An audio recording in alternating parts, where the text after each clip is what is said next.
Hey everybody, this is Seth from Coming Out Tarot. If you've been here before, welcome back. If you haven't been here before, welcome. My name is Seth. I run ComingOutTarot.com. You can always find out more about me over there. Hey Aaron, as we gear up for tarot class that is going to be starting, my plan right now is to start on the 30th. I've got a bunch of people who are ready to get going, but I'm adding in some little supplemental things, some bits and pieces of what may be helpful for you along the way, or what may be helpful for you right now and today, if you want to get started reading tarot. So today I want to talk about books. Now, I have some of these on my website. I've thrown some of these up on Quora. So when I'm on Quora, people are like, what books do you read? Hey, Shireen, what books do you read? And how do you learn? And where should I go? And what should I buy? I've got a whole bunch of books that I want to talk about and share that I've shared over there. Now, there's some free versions of these, and there are paid versions of these. I'm going to be talking about the ones that I bought. Hey, Brenda. But I'm going to talk about where you might be able to find some free stuff that is coming from people that I trust and I believe in, who are also teaching tarot stuff. I need to blow out a candle. Hang on a second.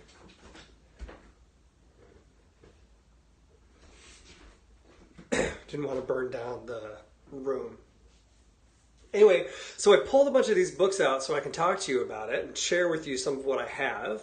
If you think this is beneficial to other people, please share it out so that everybody can get the insight in the books. And follow me if you're not already following me so we can keep track of each other. I don't think this is going to be a forever and a day scope, but there's at least going to be some good information that we talk through. Thanks, Brenda. I've I pulled all of these books out and put them in a little bit of an order so I can talk to you about the kinds of things I think about when I want to get a book, or the trajectory that I've gone through and where I started, and what kind of books I'm buying now and why. So that there's some insight behind, or at least some impetus behind, the reason to getting the book. Hey, Joyster, it's not just that I bought a bunch of random books. There are books that I bought on purpose at a certain time, and I want to share with you why it was important for me at the time, as well as the book title, because then you get an idea of why that book is important, and if it's even going to be important to you. Because I don't want these to be like, oh, well, Seth read it, so I should read it. No, I picked these out, or they called to me, or they came to me at a certain time in my life. So there's really no prescribed order for all of these. They just happen to be the order in which I wanted to get them. And I'm also going to group them as I share them, so you can kind of see what the theme is of this particular group of books, so you get an idea of what that's like. So first, they're all just right behind me here. I keep looking at them. First, I talked yesterday. Was it yesterday? Yeah, yesterday, about the little white book. I don't have one with me. I thought I did. I threw it away. I don't keep the little white books, but I always read them. So if I get a new tarot deck and the little white book comes with it, that's always the first thing I read. And when I first got started reading tarot, that is the first thing I read, because I didn't have anything else. I mean, it came with the deck. I didn't know what I was doing. And this little white book tells you what the cards mean, and it tells you kind of how to do a Celtic cross spread, which is way super advanced for people who've never done spreads before. So it gives you kind of a beginner's mindset, not really any intermediary, and then this super advanced stuff. So it's kind of like a whole bunch of stuff all crammed into one little white book, and it's not meant for everybody, but it's a great place to start. So I definitely recommend for people who are getting started to certainly read the little white book. So that's book number one, is the little white book. After the little white book, what did I start reading? Well, I had the Rider-Waite-Smith deck, as most people do when they get started. And I wanted to find out more about how to read I wanted to find out more about the history of tarot, and I wanted to know more about the numbers because my brain thinks in this like patterned logical way. So I don't have it up here with me. I'm in a second floor of our house. I don't have it with me right now. It's in the basement. It's a book about numerology. Hey Ruckus, and I started reading this book on numerology, and I did research on, actually this was in the 80s?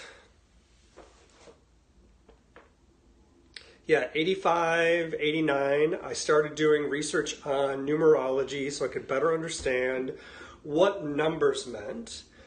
I lived near Portland at the time. When I moved to Portland, I went to a place called Powell's City of Books. It is a city block, and it's like 3 or 4 levels of books. You get lost in it. They give you a freaking map. So I went to the New Age section at Powell's City of Books, and I found one of these books is missing. I picked out 3 books. And the third one I let somebody else borrow, and I never got it back, and I wish I still had it. But it was kind of general occult stuff, like things to know about palm reading, things to know about the shape of your palm, stuff to know about handwriting analysis, things to know about a little bit about tarot, a little bit about, what was the other thing? Runes and astrology. So it was kind of like this catch-all book of stuff, and it was interesting. I wish I had it because it had things that I wanted to re-reference, especially around the palm reading. I thought it was kind of cool. Like I learned that on the palm reading side, for earth signs, especially fixed earth signs like Tauruses, like me, palms are usually square. See that square? You can recognize a fixed earth sign by a square palm. I thought that was interesting. And so far, as I meet other fixed earth signs, they do have that square palm. And fire signs, their whole palm kind of looks like a flame. Gets all kind of squished like a flame. I just thought it was interesting. So along with that book, I grabbed 2 other ones because they looked interesting to me. One is based in history, and one is, oh, did you? And one is by a Canadian who I had no idea who she was. I just liked the way the back of the book sounded. She had already written a book called Tarot for Successful Living. She's actually from New Zealand and moved to Canada at the age of 18. And then she began studying with someone else and started learning reincarnation, past life regression, and self-development. So she believes that self-development and personal growth through understanding and knowledge are the keys to a happy life. And she does that with tarot. And you can see it's been well loved. It's starting to fall apart. The spine is broken. There's actually, if you look, I don't know if you can see this. If I open this, the pages are falling out. I've scribbled. The pages are going to fall out. I've scribbled all over it, written in it. This is like a little mini Bible for me, and it's by Norma Cowie, Cowie. It's called The Tarot. Exploring the Patterns of the Tarot is what it's called. So this, along with that other catch-all book, this felt like something that was contemporary to me at the time, and it was also cheap was important because I didn't have any money. It was copyrighted in 87, and by the time I got this, it was 93 or something, so it was almost 10 years old. So it felt kind of contemporary. And I'll add to this in a second. And then along with it, I found this book called The Tarot of the Bohemians by some dude named Pappas, who I found out is way more important than I realized at the time. Pappas it's in French, I'm not going to say it. Anyway, he's a French writer. His nom de plume is Pappas. And he goes into a very scientific conversation around tarot and how you should interpret the tarot based on science. So I went from this kind of like catch-all occultist book, the little white book that came with the thing, the tarot deck, grabbed this because it was modern and I knew I was going to learn something, and grabbed this because I think if you don't know your history, then you don't know how to riff on the present day.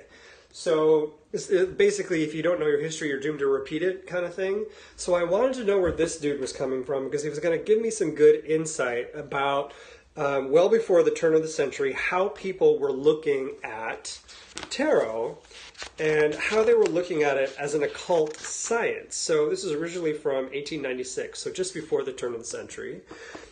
He was connected to all the other dudes in his way that you know about. Why can't I remember? Crowley, and definitely was connected with Levi, what's his butt? I can't remember his name. Etienne. Anyways, he's connected to all the same dudes, and he's referenced all over the place. So this was actually great, because we're literally talking, I mean, he's got, this is one of my favorite diagrams. It's really hard to read, but it's a wheel for tarot related to timing. And this is how I started to learn and study timing in tarot, was through Pappas. Pentacles, for example, are winter, swords are autumn, cups are summer, and wands are spring. So if we're looking at my birthday, May 8th, the card that is associated with May 8th is actually the, if I remember right, it's the Queen of,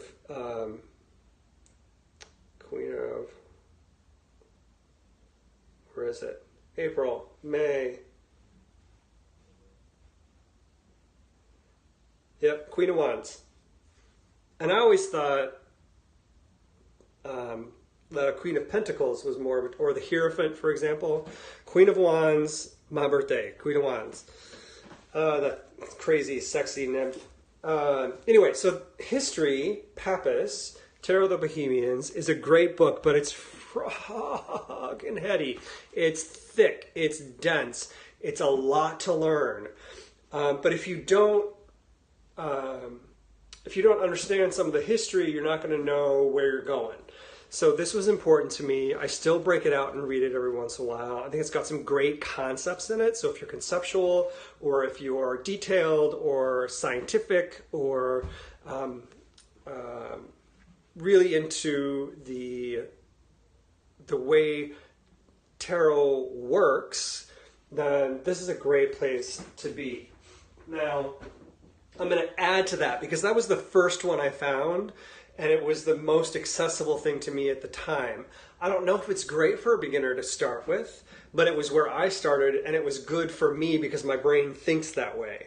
So if your brain doesn't think that way, then I definitely would say this is an awesome book to start with, because she puts into words, Norma Cowie puts into words how you start being an intuitive reader. Now, she's got a system that's based in a lot of divinatory history and fortune-telling history. There's a dude on Tarot Steps. I think he changed his handle to @readforyourself. He did a great article on the difference between divination and fortune-telling. I thought it was really cool. You should check it out. I tweeted it over on my Twitter at Coming Out Tarot. So anyway, she gives you a system for how to start thinking intuitively and reading a card intuitively, which is part of what I'm going to share, is how I've grown from what I've learned from her. So it's based in some of the system that she learned from her mentor, based in what I learned from her from this book. That's how a lot of the training is going to go. Now, she definitely gives in here ideas for what the card means and what the key for the card is. She's got something called the step that she adds. So like in the step of this particular progression, this is the next step you're taking. But the cool thing is that this particular book is about exploring the patterns of the tarot. And that's one of the things I'm going to talk about in my class too, is patterns in tarot, because there are patterns that you start to notice when you lay cards down over and over and over again.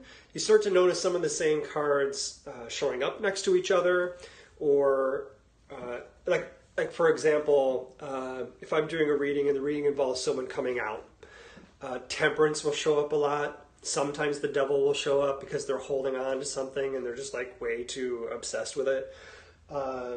Other coming out cards sometimes are the strength card if someone is in the middle of coming out, or just about to, or they like literally just did. The surrounding cards will tell you more about that. And some of the other patterns that can exist is like in the Rider-Waite, for example, you might notice that there's a lot of things up in the upper part of the cards versus in the lower part of the cards. Her name is Norma Cowie, Cowie, and she only sells these on her website. So if you want to do a Google search for Norma Cowie, you can find this on her website. She has another one that she wrote before that called Tarot for Successful Living. She's much younger in this picture. She actually has a YouTube channel. She reviews movies. She's not a brunette anymore. And this one is interesting because it's kind of like how to do a day-to-day, how to deal with tarot day-to-day. And I think this is kind of cool. But it didn't hold a lot of stock for me. The other one, the patterns one, was really cool because it was practical. Awesome. Thanks, Kipper. It was practical. So I'm gonna move more into the practical space. So this was really how I got started. Knowing my history, that general occult thing that I don't have anymore that someone kept, and Norma Cowie's Patterns in the Tarot, because it forced me to look at the tarot in a way that was greater than the Little White Book and started to give me a system, or at least give me the ideas for how to create my own system for reading the images in the cards. Then when I expanded, I liked her so much, I read this other book that she wrote, Tarot for Successful Living, but I didn't really like it. But some people may enjoy it because it's got some great succinct advice. It's got some cool thoughts around how to shuffle, what the symbol or what the cards mean. It's just a really tight little book. So well, the real meanings of the cards is a very loaded statement. So what do you mean by the real meanings of the cards?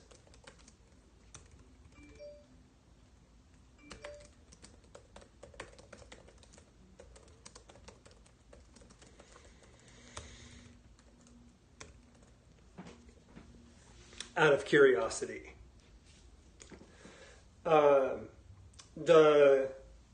When I started reading the Little White Book, and when I started reading Norma Cowie's book about this is what the first Little White Book saying this is what the card means, and then Norma's book saying this is what I think the cards means, does each card have a different meaning for each person? It could. It's probably pretty rare that I'm going to tell you no to any of the questions you ask because it's so prescriptive to the moment, to the reading, to the person, to the question, to the cards that are drawn. And that's a lot of factors that can throw things up. What I think people get hung up on, and I did this, I think people get hung up on what the card means instead of what the card means in the moment. Knowing what the card means historically is important. So that's where this is kind of cool because you get to understand the history besides the science. I mean, this dude, Pappas, was all about the science of divination and how it works scientifically. He wanted to explain it in numbers and terms and a lexicon. And besides almost every other book that you get, this is what these cards mean. When they say this is what these cards mean, that comes from two things. One, it comes from the meanings that they memorized at one point in their lives, and then it comes from their experience, and they augment what they memorized with their experience, and then they write a book. That book is full of what they say the card means based on what they remember and they learned and memorized, with the addition of what their experience is and what they've learned themselves. So anytime anybody writes a book about what a tarot card means or tells you what a tarot card means, they're telling you based on their, at least in a classroom setting, they're telling you based on their experience. It's not the actual moment of the interpretation of the card. Because they're, for example, the strength card tends to mean and I'm going to name some generalities. Strength card can be related to fortitude, the lack of fortitude, the Kundalini energy that comes up through your spine, or the repression of that energy. It can be about ritual. It can be about outside forces that are being controlled. So, depending on the people involved even. So it can have those historical meanings around the strength card. But if I draw the strength card and it is in context of a question related to what is the outcome of me starting a new business, and I want to know more about the business than I do about myself as the person asking the question, now I have to relate what I know about the strength card to this entity that is a business and not a human being. So suddenly it's not about the fortitude of a person or the Kundalini energy that's coming through their spine or the strength to manage an outside force. It is about that actual physical force of an organism-ish that is a business. And so it's a totally different concept, right? So the question changes it. It changes the traditional meaning of the card, but the traditional meaning of the card informs you. It's the base for what you know about that card, and then you take it to the next step. And we're going to do that in like level 200 and 300. So the meaning of the card is good to know. It's good to learn from the little white book. It's good to learn from people like Pappas, who at the turn of the century, let me find strength in here.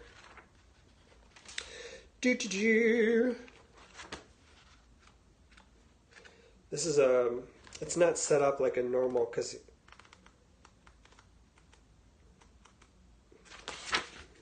hold please. Author, 7 lessons. Where did he do this? Here it is.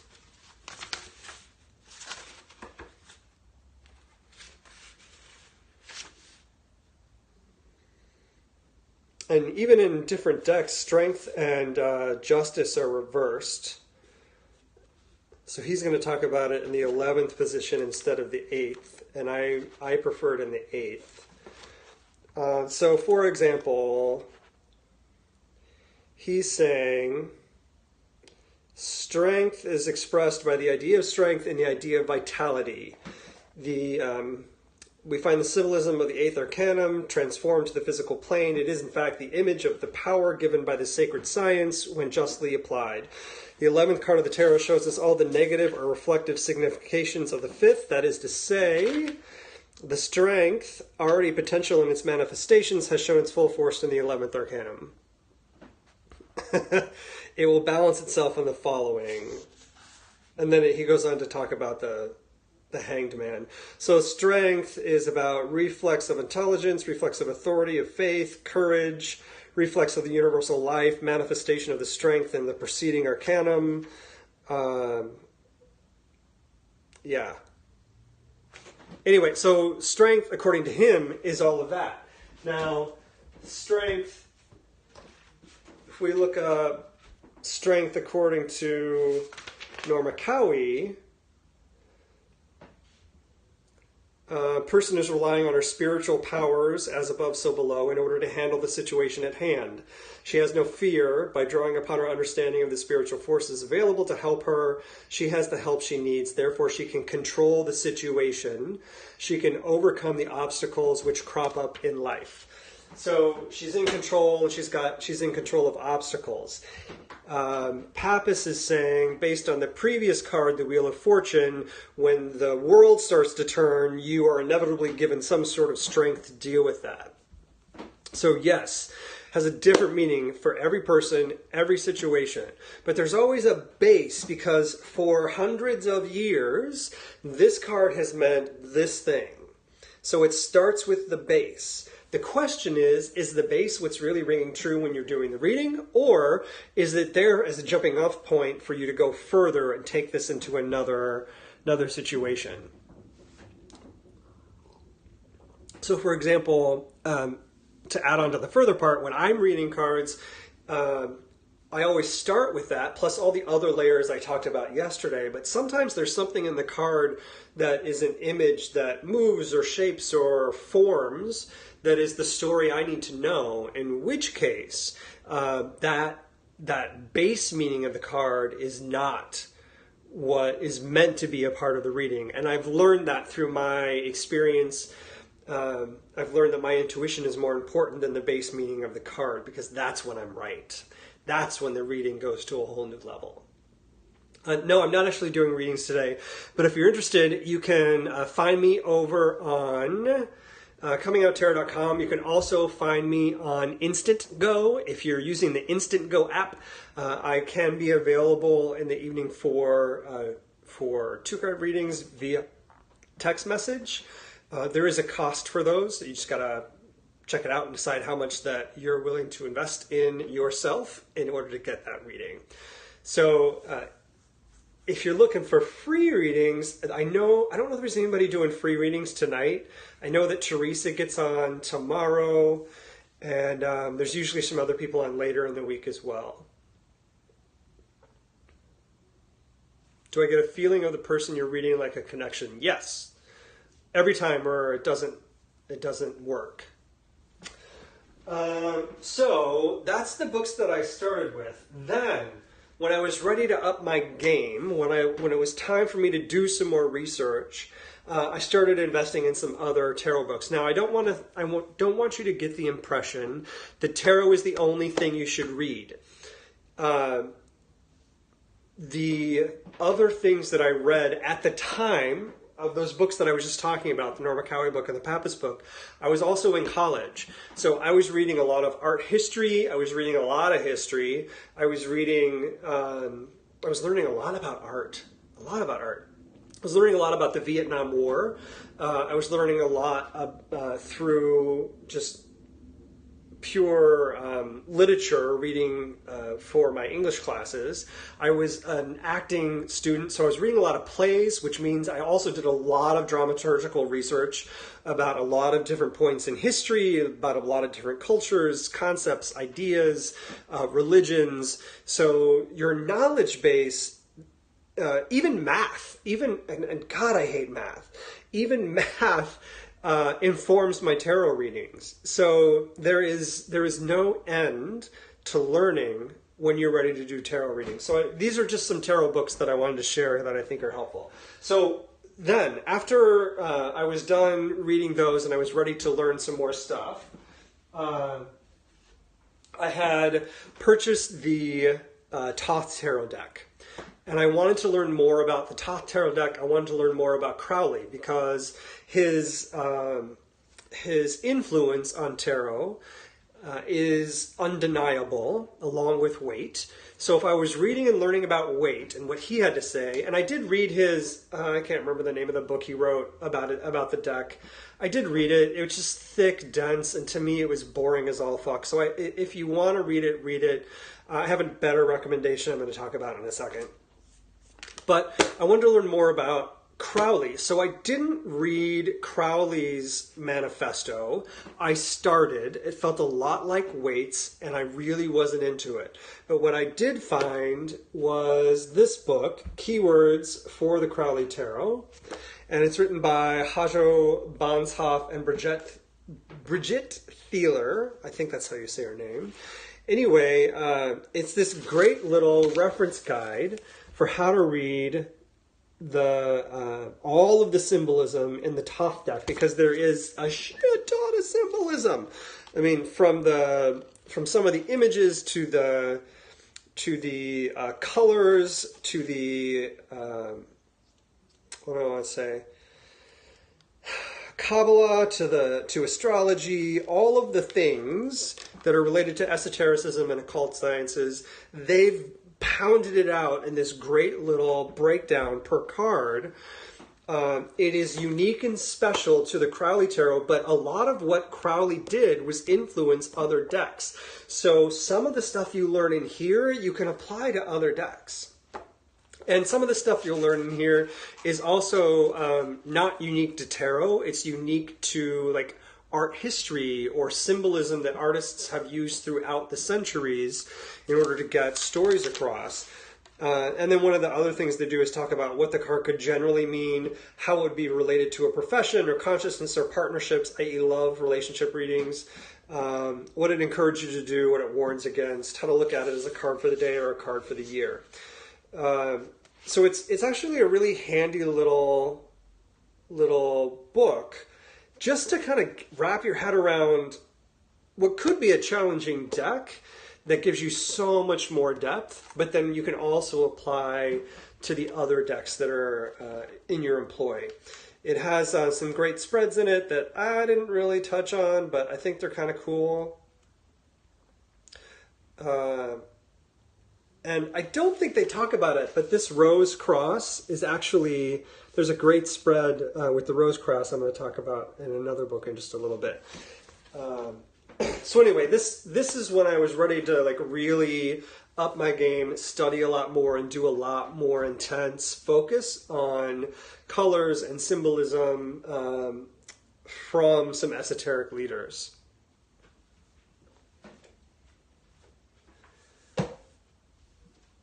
All right, so I got more. I just need a drink of water for a second. I'm so excited there are naked bots in here repeating things that you're saying, Skipper. The bots are so important to the effort of what we do. I don't know why they exist. I don't know what they're for. Okay, so we're moving on from the practical. That's basically the practical. I'm going to come back to some more practical in a minute. That Crowley book is the first major one that really talks, that's really about like reading and learning and applying very specific things. So it was, for some people it might be dense. For me it was like, here's the answer you need about what green means, right? For example. Then online, yeah, right, stupid bots. Online, I found 78 Degrees of Wisdom by Rachel Pollack. I stopped. I couldn't keep up with it. I was over it. I found 78 Degrees of Wisdom by Rachel Pollack. Pretty dense book, but a lot of great detail. The reason I found Rachel Pollack is because I found the Handel deck, Haindl, it's a German artist, fell in love with it, and I bought the companion books for the Handel deck so that I could better understand that deck. And they were written by Rachel Pollack, and I thought, this woman knows her shit. She's pretty cool. I kind of like the way she writes. I like the way she approaches tarot. And I like that she's scholarly. So I'm going to go find out what else I can find by her. And I found 78 Degrees of Wisdom, read the hell out of that. And I pirated it. I found a free version. But I liked it so much, and I paid for the first two books. I didn't pay for that one. That when I found that she had put out a new book, Tarot Wisdom, Rachel Pollack's Tarot Wisdom, Spiritual Teachings and Deeper Meanings. This is a thick book. This is a little over an inch, maybe about an inch and a half thick book, where she gives you a ton of information about each individual card. For example, here's her page on the Hermit. She gives you multiple cards from different decks, including one that she made herself. And then she goes through and talks about the astrological correspondence, Kabbalistic letter, the path and the tree of life, And then just goes on and on and on about that particular card. Yes. And what's interesting about it to me is that she gives you not interpretations. She gives you, where is it? Insight into all of this based on all of these cards and based on history, like the Papist dude that I just showed you. She references him. She references a whole bunch of other previous tarot bodies. Where's a good? Let's see.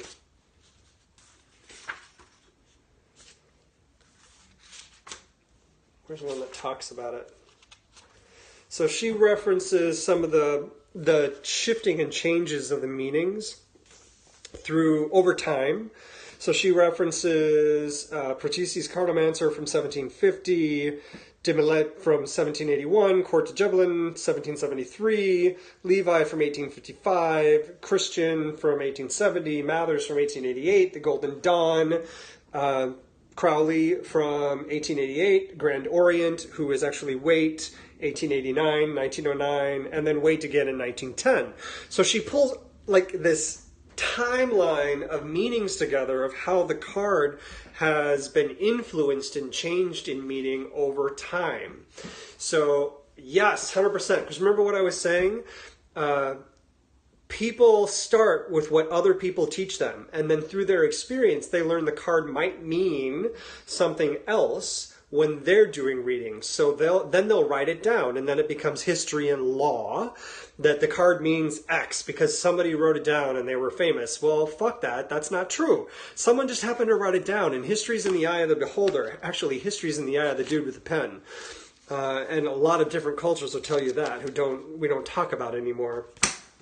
So this is just a collection of all the different meanings throughout the years before the turn of the century and after of tarot cards. And in it, she's also got some spreads and some other concepts in it that are great to learn.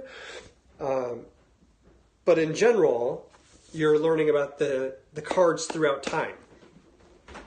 Now, again, this is another like really deep, dense tarot nerd research kind of book. So if that's not your deal, this could be too much for you.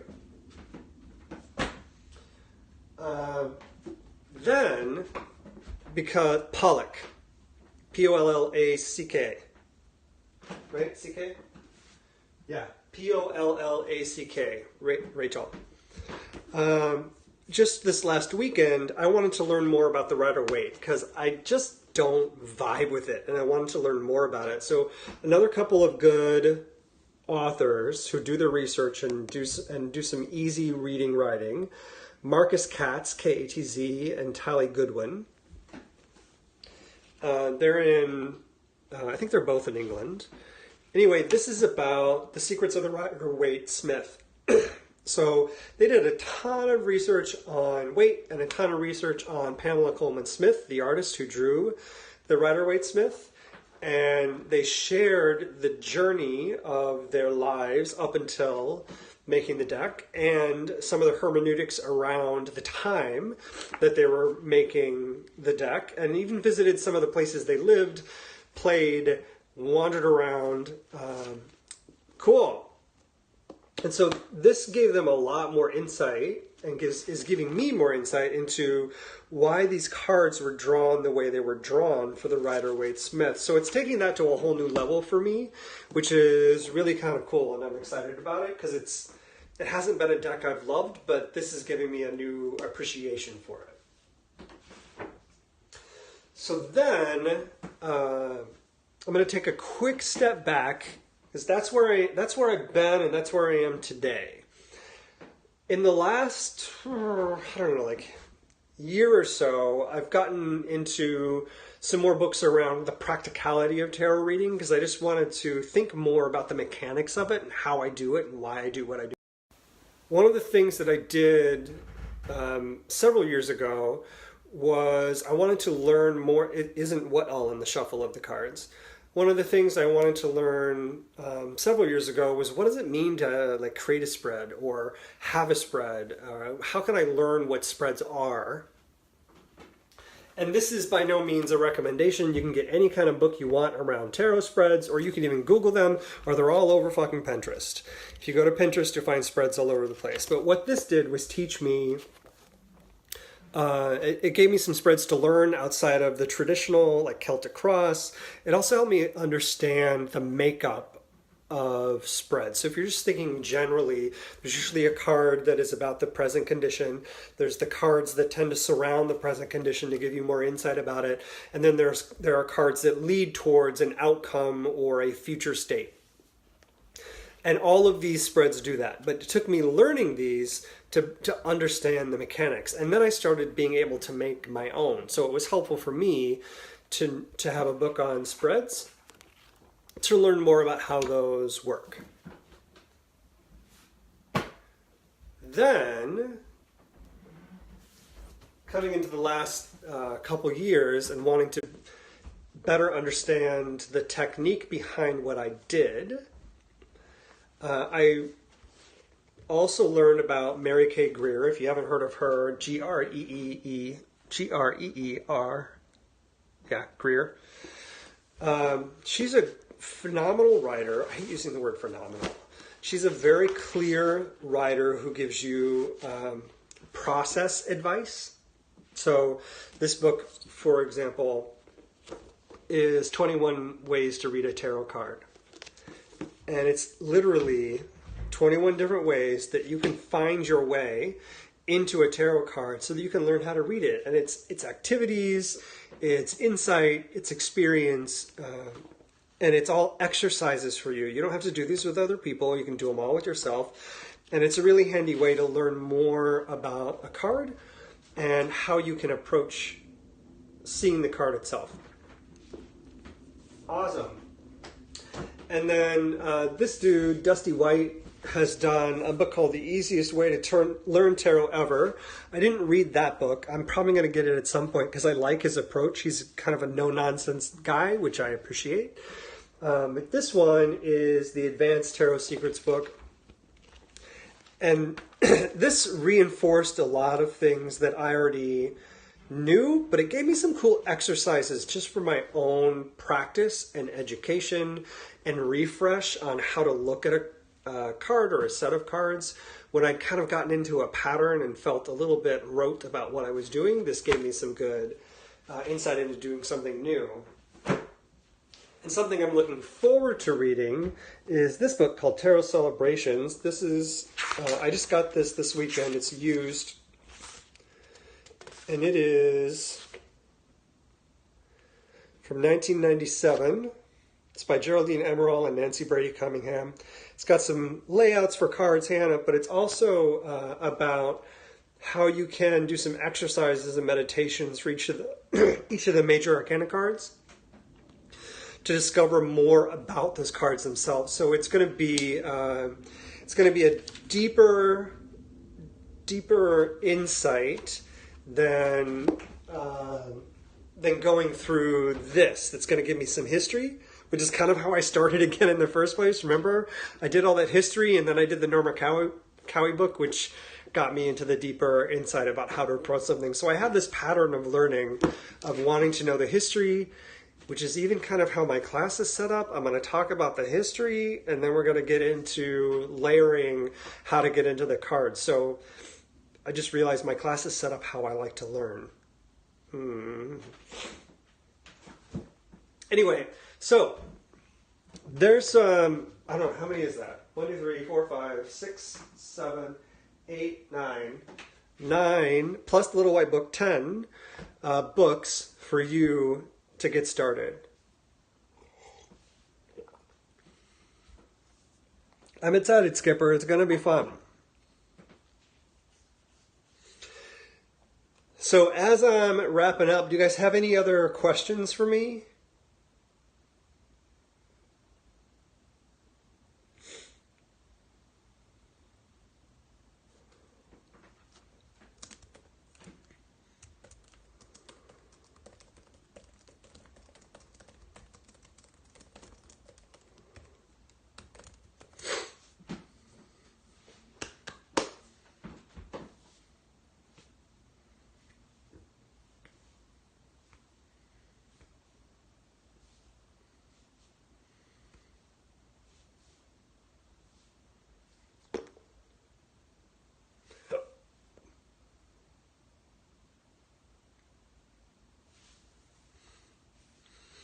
I always recommend, if you're not looking for something super dense, I always recommend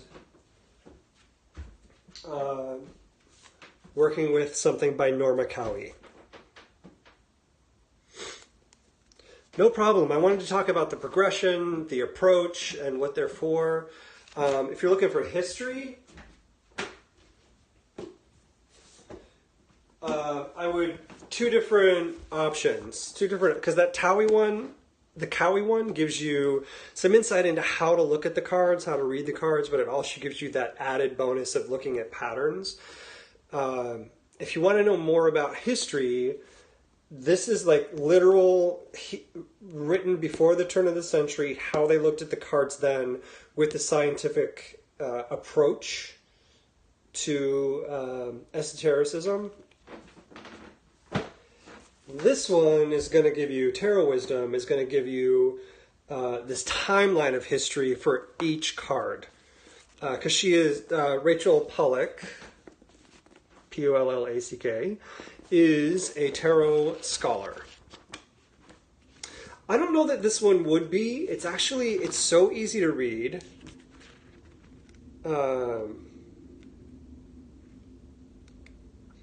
There's a lot. So it's kind of like having an encyclopedia.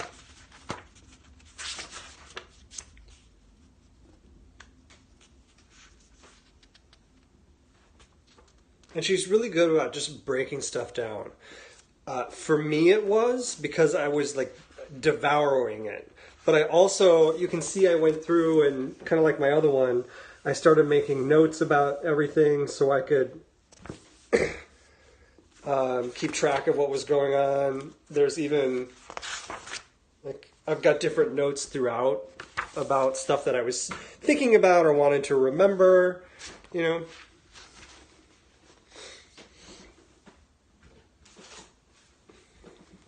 Yeah, it's and this one is, does it have a cost on it? $25.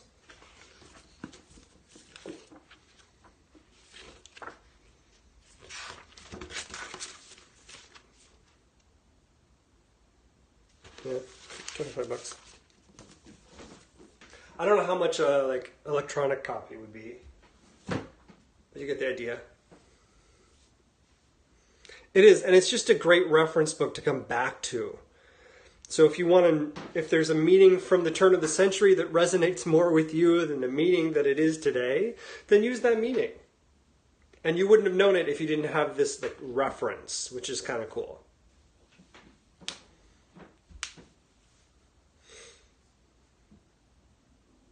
Yeah, if you had to get one, I think that one would be cool because it's got contemporary stuff, older stuff. So you get the history and the modern all wrapped into one with a contemporary tarot scholar who is traveling and speaking today about tarot and how to interpret the cards.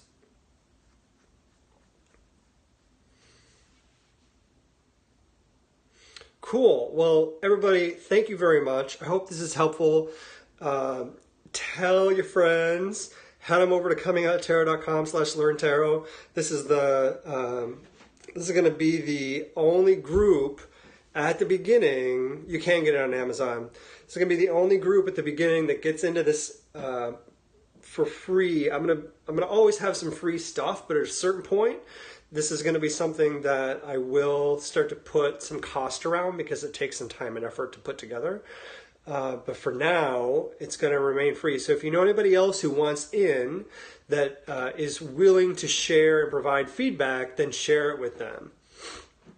Oh yeah, Braden Rider-Waite, awesome.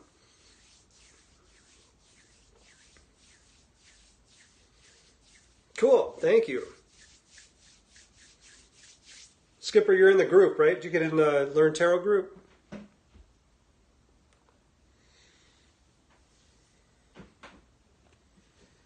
Awesome. I was just going over there to see.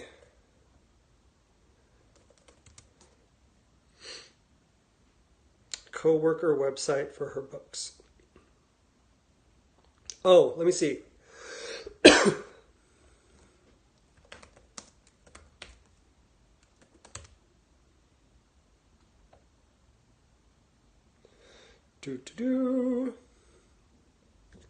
NormaCowie.com. NormaCowie.com.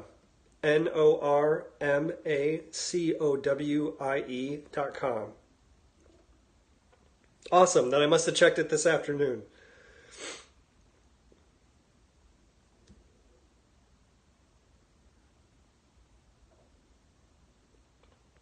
Yeah, and all her books are on there. Exploring the Patterns of the Tarot, 1895. Tarot for Successful Living, 1595. I wonder what the Pathways of the Tarot book is. I don't know where Melly is. She must be too busy for me.